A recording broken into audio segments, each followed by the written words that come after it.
Hey guys, in this video I'm going to show you how to rally in Viking Rise. If you find this video helpful, please consider to like this video and subscribe to my channel. In saying that, let's just jump straight into the video. Okay, so basically a rally lets you and your tribe members attack together, perfect for taking down strong enemies, enemy cities, or even event bosses that are too tough to solo.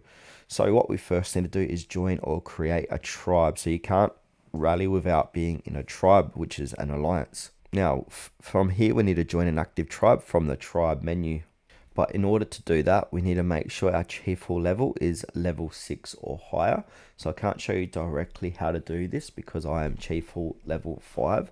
So I basically need to upgrade mine to level 6 and I need these resources to get there. And also level 5 walls and level 5 warehouses. So yeah, make sure to get to level 6 chief hall. Then from there, we can all go ahead and join that active tribe from the tribe menu. So once you're in, you can join or start rallies with other members. Being in a tribe also gives you access to shared tribe tech, territory, march, speed, buffs, etc. Now once you have joined a tribe, you can go ahead and find a rally eligible target. So not all enemies can be attacked with a rally, so keep that in mind. You can rally against boss monsters, so the world events like giants or beasts, enemy tribe cities or fortresses, enemy player cities, now this is during wars, and tribe towers and event structures. Now to check if you can rally, tap the target and see if the rally button appears.